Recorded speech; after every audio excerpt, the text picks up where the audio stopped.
धादिङको ruby valley गाउँपालिकामा बाटो खन्ने क्रममा पहिरोमा पुरिएर बेपत्ता भएकाहरूको अवस्था अझै अज्ञात, खोजी कार्य जारी।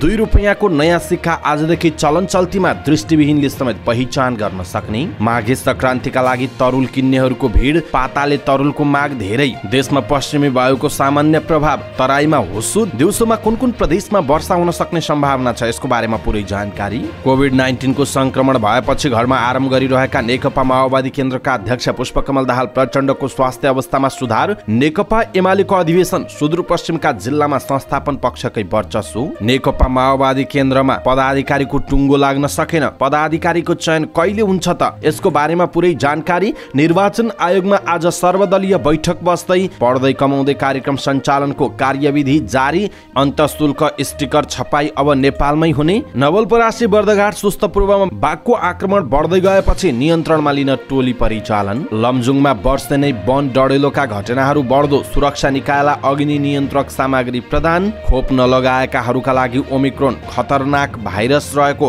WHO को भनाई। र शहीद स्मारक ए डिभिजन लिगमा आजदेखि 9औं चरणका खेलहरू हुने। दर्शक महानुभाव नमस्कार, समाचार पार्टी.com को न्यूज बुलेटिनमा यहाँलाई हार्दिक स्वागत छ। म प्रहलाद चन्द्र घिमिरे। सदाको झैं आज पनि हामी उपस्थित भएका छौं अहिलेसम्मका ब्रेकिङ न्यूज अपडेटहरू, देश तथा विदेशका महत्त्वपूर्ण घटनाक्रमहरू समेटिएको यो न्यूज बुलेटिन लिएर हामी उपस्थित भएका छौं। दर्शक महानुभाव, हामीलाई कहाँबाट हेर्दै हुनुहुन्छ अनि कस्तो लाग्दैछ, आफ्ना कुराहरू तलको कमेन्ट बक्समा कमेन्ट गर्नुहोला। हाम्रो मेहनतका लागि यो भिडियोमा एउटा लाइक अवश्य गर्नुहोला। दर्शक महानुभाव, पलपलको न्यूज अपडेटका लागि हाम्रो च्यानललाई सब्स्क्राइब गर्नुहोस् अनि नजिकै आउने बेल आइकनलाई क्लिक गर्नुहोला। कहाँबाट हेर्दै हुनुहुन्छ, देशभित्र हुनुहुन्छ अथवा देशभन्दा बाहिर हुनुहुन्छ, रेगुलर हेर्नुहुन्छ अथवा आज पहिलोचोटि हो, त्यो कुरा लेखिदिनु होला। आउनुहोस् दर्शक महानुभाव, अहिलेसम्मका ब्रेकिङ न्यूजहरू सुरु गरौँ। रुबी भ्यालीको पहिरोमा पुरिएकाहरू नभेटिएको प्रसङ्गबाट। धादिङको रुबी भ्याली गाउँपालिकामा बाटो खन्ने क्रममा पहिरोमा पुरिएर बेपत्ता भएकाहरूको अवस्था अझै अज्ञात रहेको छ। नेपाली सेना, सशस्त्र प्रहरी, नेपाल प्रहरी र स्थानीयको संयुक्त टोलीले खोजी कार्य जारी राखेका छन्। हिजो बिहान रुबी भ्याली गाउँपालिका 1 मा बाटो खन्ने क्रममा पहिरो खस्दा डोजर सहित 3 जना पुरिएका थिए। साँझसम्म खोज्दा नभेटिएपछि खोजी कार्य स्थगित गरिएको थियो। आज बिहानैबाट पुनः खोजी कार्य सुरु गरिएको जिल्ला प्रहरी कार्यालय धादिङका प्रवक्ता DSP जागेश्वर भण्डारीले जानकारी भयो। पहिरो खसेको ठाउँमा मेसिन औजार प्रयोग गर्न सकिने अवस्था छैन। मानिसले आफै पहिरो पन्छाउनु पर्छ, त्यसैले खोज्न कठिन भइरहेको छ, DSP भण्डारीले भन्नुभएको छ। रसुवा तिप्लिङ सडक खण्डमा जोडिने सडकमा पहिरो खस्दा डोजर सहित चालक आकाश तामाङ, सहचालक राजु तामाङ र स्थानीय अनिश तामाङ पुरिएको जनाइएको छ। बिहिबार हेलिकप्टरबाट नेपाली सेनाका मेजर नेतृत्वको उद्धारकर्मीको टोली सो स्थानमा पुर्याइएको थियो।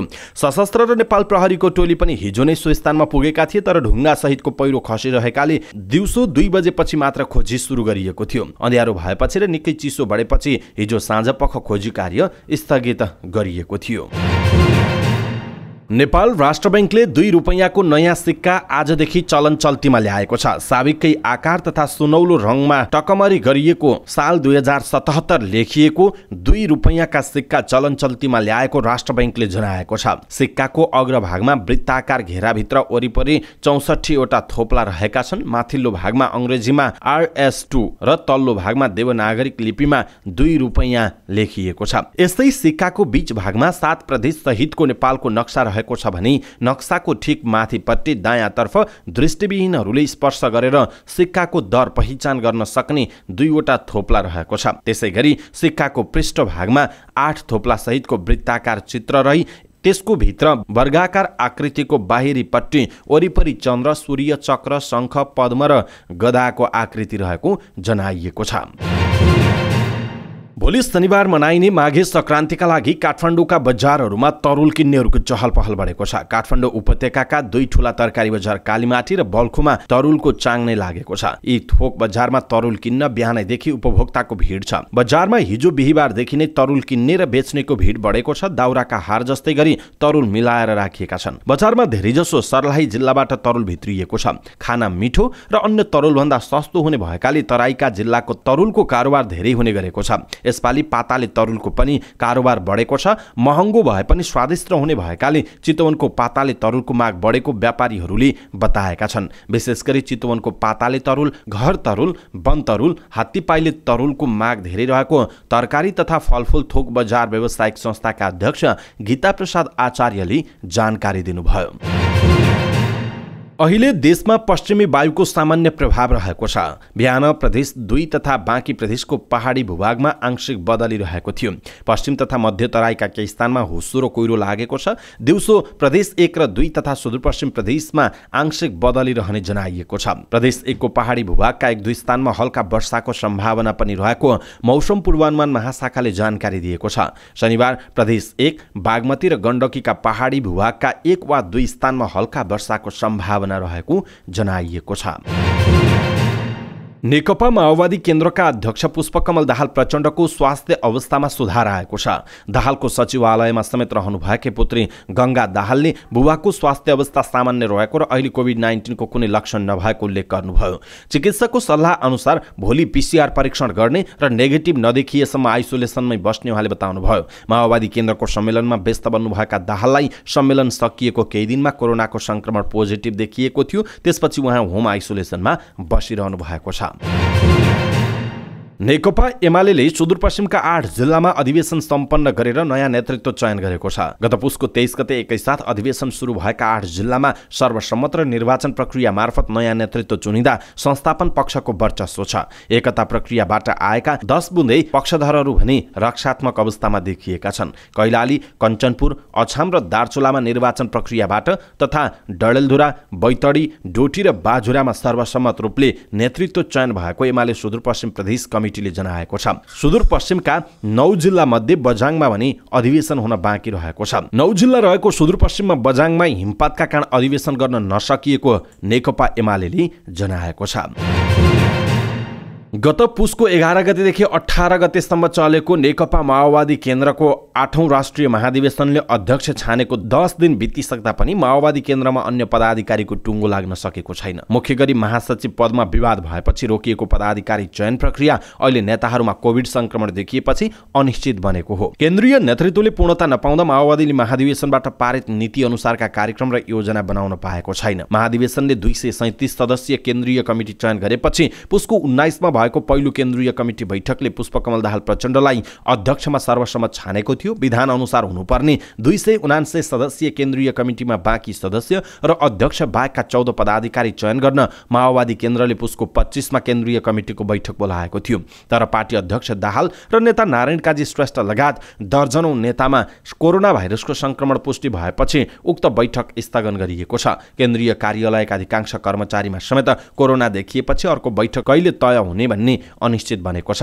अध्यक्ष दाहाल र नेता श्रेष्ठलाई पुसको 24 मा कोरोना संक्रमण पुष्टि भएको थियो। मंगलबार पुनः गरिएको परीक्षणमा पनि कोरोना पोजिटिभ नै देखिएपछि दाहाल चिकित्सकको सल्लाह अनुसार आइसोलेसनमा नै रहेको उहाँका स्वकीय सचिव रमेश मल्लले बताउनु भएको छ। तर दाहालको स्वास्थ्य अवस्था सुधार हुँदै गएको दाहाल पुत्री गंगा दाहालले जानकारी दिनुभएको छ। निर्वाचन आयोगले स्थानीय तह निर्वाचनका विषयमा छलफल गर्न आज सर्वदलीय बैठक बोलाएको छ। सर्वदलीय बैठक आयोगको कार्यालय कान्तिपथमा बोलाइएको जनाइएको छ। सम्बन्धित राजनीतिक दलका अध्यक्ष वा राजनीतिक दलले सम्पर्कका निम्ति आयोगलाई उपलब्ध गराएका व्यक्तिलाई बैठकमा उपस्थित हुन पत्राचार गरिएको आयोगले जनाएको छ। निर्वाचन आयोगका प्रवक्ता शालिग्राम शर्मा पौडेलका अनुसार सर्वदलीय बैठकमा स्थानीय तहको निर्वाचन, राष्ट्रिय सभाको निर्वाचन र मतदाता नामावली अध्यावधिक बारे छलफल हुनेछ। यसअघि निर्वाचन आयोगका पदाधिकारीहरूले प्रधानमन्त्री शेरबहादुर देउवालाई भेटेर स्थानीय तहको निर्वाचन आगामी 5 चैतभित्र गर्नुपर्ने सुझाव दिएका थिए। अहिले स्थानीय तहका जनप्रतिनिधिहरूको म्याद 5 जेठ 2079 मा सकिँदैछ। कानुन अनुसार स्थानीय तहका जनप्रतिनिधिको म्याद सकिनुभन्दा 2 महिना अघि नै चुनाव गर्नुपर्ने जनाइएको छ। शिक्षा, विज्ञान तथा प्रविधि मन्त्रालयले राष्ट्रपति शैक्षिक सुधार कार्यक्रम अन्तर्गत पढ्दै कमाउँदै कार्यक्रम सञ्चालन कार्यविधि 2078 जारी गरेको छ। पुसको 27 गतेको मन्त्रीस्तरीय निर्णय अनुसार जारी कार्यविधिमा शिक्षालाई सिपसँग जोड्नका लागि सामुदायिक विद्यालयले यस कार्यक्रम अन्तर्गत प्रस्तावना तयार गरी स्थानीय तह मार्फत पेश गर्नुपर्नेछ। प्रस्तावनाको मूल्याङ्कनका आधारमा सरकारले विद्यालयलाई अनुदान दिनेछ र अनुदानका आधारमा विद्यार्थीलाई पढ्दै कमाउँदै अभियानमा सामेल गराइनेछ। अघिल्लो सरकारले राष्ट्रपति शैक्षिक सुधार कार्यक्रम सुरु गरेको थियो भने वर्तमान सरकार बनेपछि त्यसमा पढ्दै कमाउँदै कार्यक्रम पूरक बजेट मार्फतबाट थपेको थियो। अर्थमन्त्री जनार्दन शर्माले अन्तःशुल्क स्टिकरको सुरक्षित मुद्रण नेपालमै गर्न निर्देशन दिनुभएको छ। काभ्रेको पनौतीमा रहेको आइटी पार्कमा जडान हुँदै गरेको सुरक्षण मुद्रण प्रिन्टिङ प्रेसको बिहिबार निरीक्षण गर्दै उहाँले अर्थ मन्त्रालयलाई आवश्यक स्टिकर तत्कालै उपलब्ध गराउन सुरक्षण मुद्रण केन्द्रलाई निर्देशन दिनुभएको छ। उहाँले अब 1 वर्षको अवधिमा मन्त्रालयलाई आवश्यक पर्ने परिणामको स्टिकर छाप्न सक्ने गरी व्यवस्था गर्न निर्देशन दिनुभयो। जडान हुँदै गरेका अत्याधुनिक मेसिनले नोट बाहेक अन्य सबै किसिमका मुद्रण गर्ने जानकारी आफूलाई दिएको बताउँदै उहाँले यसको ठूलो बजार समेत रहेको उल्लेख गर्नुभयो। उहाँले बैंक, यातायात, मालपोत लगायतका विभिन्न क्षेत्रको काम यसले पाउन सक्ने बताउनु भएको छ। आफूले सुरक्षण प्रिन्टिङ प्रेसमा नाफा मात्र देखेको स्पष्ट पार्दै मन्त्री शर्माले यसका लागि सरकार लगानी गर्न नहिचकिचाउने पनि बताउनु भएको छ। नवलपरासी बर्दघाट सोस्ता पूर्वमा बाघको आक्रमण बढ्दै गएपछि सो बाघको अनुगमन र नियन्त्रणका लागि टोली खटिएको छ। जिल्लाको विनयी त्रिवेणी गाउँपालिकामा बाघको आक्रमण बढेपछि निकुञ्जले बाघको अनुगमन र नियन्त्रणका लागि काम थालेको हो। चितवन राष्ट्रिय निकुञ्जका सूचना अधिकारी एवं सहायक संरक्षण अधिकृत गणेश प्रसाद तिवारीले विनयी त्रिवेणी क्षेत्रमा निकुञ्जबाट 3 हात्ती सहितको टोली परिचालन गरिएको बताउनु भएको छ। बाघको अनुगमनका लागि हात्ती सहित रेन्जर, प्राविधिक र सुरक्षाकर्मीको टोली खटिएको सूचना अधिकारी गणेश प्रसाद तिवारीले जानकारी दिनुभएको छ।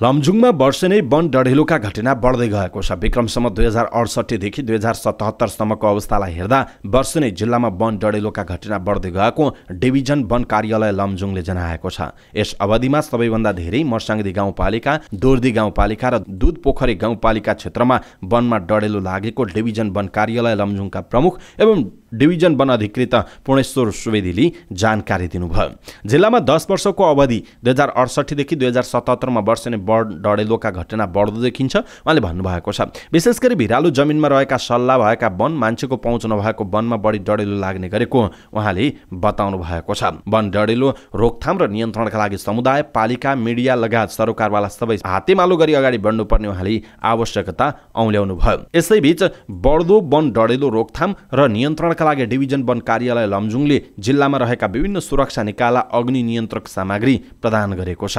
जिल्ला स्तरीय वन डढेलो रोकथाम तथा नियन्त्रण सम्बन्धी सरकारवाला बीच अन्तर्क्रिया गर्दै जिल्ला प्रहरी कार्यालय लमजुङ, उदिपुरमा रहेको नेपाली सेनाको श्रीजङ गण र सशस्त्र प्रहरी बल लमजुङलाई अग्नि नियन्त्रक सामग्री प्रदान गरिएको कार्यालय प्रमुख सुवेदीले बताउनुभयो। कोभिड-19 को ओमिक्रोन भेरिएन्ट विशेष गरी खोप नलगाएका व्यक्तिहरूका लागि खतरनाक भाइरस भएको विश्व स्वास्थ्य संगठन WHO का महानिर्देशक टेड्रोस एड्नोहम गेब्रेयेससले बताएका छन्। यद्यपि ओमिक्रोन डेल्टा भन्दा कम गम्भीर भाइरस हो, तर विशेष गरी खोप नलगाएकाहरूका लागि भने यो खतरनाक नै हुन्छ। टेड्रोसले कोभिड-19 बारे पत्रकार सम्मेलनमा यो कुरा बताएका छन्। उनले यसको संक्रमण दर तीव्र रहेको र सबैतिर फैलिएकाले सतर्क रहन समेत आग्रह गरेका छन्। WHO प्रमुखले अफ्रिकाको कोभिड खोपको दरलाई उल्लेख गर्दै भनेका छन्, अफ्रिकामा 85% भन्दा बढी मानिसहरूले खोपको 1 खुराक प्राप्त गर्न बाँकी छ। हामीले यो अन्तरलाई बन्द नगरेसम्म हामी महामारीको तीव्र चरण समाप्त गर्न सक्दैनौँ। हामी प्रगति गर्दैछौँ। डिसेम्बरमा कोभ्याक्स अन्तर्गत नोभेम्बरमा पठाइएको डोजको संख्या दोब्बर भन्दा बढी पठाउँछौँ र आउँदा दिनमा 1 अर्ब खोप डोज पठाउने प्रयास गर्छौँ, उनले भनेका छन्। WHO प्रमुखले गएको वर्ष हामीले भोगेका केही आपूर्ति अवरोधहरू भने अहिले सहज हुन थालेको, तर यस वर्ष मध्यसम्ममा प्रत्येक देशको 70% जनसङ्ख्यालाई खोप लगाउने लक्ष्यमा पुग्न अझै लामो यात्रा गर्न बाँकी रहेको समेत उल्लेख गरेका छन्। र 14 क्लबको सहभागिता रहेको शहीद स्मारक ए डिभिजन लिगमा आज शुक्रबारदेखि 9औं चरणका खेलहरू हुँदैछन्। 8औं चरणका खेल सकिएसँगै उपाधि कसले जित्छ भन्नेमा उत्साह भइरहँदा रेलिगेसन क्षेत्रमा रहेका टोली बच्नका लागि सङ्घर्ष गरिरहेका छन्। 9औं चरणको खेल अघिको पत्रकार सम्मेलनमा सबैजसो क्लबले 3 अङ्कका लागि खेल्ने बताएका छन्। आजदेखि 9औं चरणका खेल सुरु हुँदा दिनको पहिलो खेल विभागीय फुटबल क्लब एपीएफ र हिमालयन शेर्पा क्लब बीच प्रतिस्पर्धा हुँदैछ। विभागीय क्लब एपीएफले विदेशी खेलाडी भित्र्यासँगै राम्रो नतिजा निकाल्न सफल भइरहेको छ भने हिमालयन शेर्पाले मध्यम प्रदर्शन गर्दै तालिकाको बीचमा रहेको छ। यस्तै दोस्रो खेलमा तालिकाको दोस्रो स्थानमा रहेको मनाङ मर्स्याङदी फुटबल क्लबले यसै सिजनको नयाँ टोली 7 दोबाटो युथ क्लबसँग प्रतिस्पर्धा गर्ने बताइएको छ। 8औं चरणको समाप्तिमा साबिक विजेता मछिन्द्र फुटबल क्लब र शहीद स्मारक ए डिभिजन लिगको शीर्ष स्थानमा रहेको छ। 9औं चरणको खेलमा मछिन्द्रले ब्रिगेड बोइजसँग प्रतिस्पर्धा गर्नेछ। मछिन्द्र फुटबल क्लबले उपाधि उचाल्ने लक्ष्यका साथ खेल्ने बताएको छ। शनिबारको खेलमा भने फ्रेन्ड्सले त्रिभुवन आर्मी फुटबल क्लबसँग 3 अङ्कका लागि खेल्ने जनाएको छ। फ्रेन्ड्स, यो लिगमा एक मात्र टोली हो जसले एक खेलमा पनि स्पष्ट 3 अङ्क जोड्न सकेको छैन। यस्तै 3 स्टार क्लबले सङ्कटा क्लबसँग 9औं चरणको खेलमा प्रतिस्पर्धा गर्दा न्युरो टिम एनआरटी र जावलाखेल युथ क्लब बीच 9औं चरणको अन्तिम खेल हुने बताइएको छ। हवस् त दर्शक महानुभाव, अहिलेसम्मका न्युज अपडेटहरू, ब्रेकिङ न्युजहरू अहिलेका लागि यति नै। हामीले प्रस्तुत गरेका यी समाचारहरूप्रति तपाईँको धारणाका आफ्नो धारणा तलको कमेन्ट बक्समा कमेन्ट गर्नुहोला। कहाँबाट हेर्नुभयो, कस्तो लाग्छ त्यो कुरा पक्कै पनि लेख्नुहुन्छ, मैले अपेक्षा गरेको छु। हामीलाई अहिलेसम्म सब्स्क्राइब गर्नुभएको छैन भने मित्रहरू कृपया एउटा सब्स्क्राइब गर्नुहोस् अनि नजिकै आउने बेल आइकनलाई क्लिक गर्न नबिर्सिनुहोला। पलपलको न्युज अपडेटका साथ फेरि हाम्रो भेट हुनेछ। तपाईँ समाचारपाटी.com हेर्दै गर्नुहोस्। नमस्कार।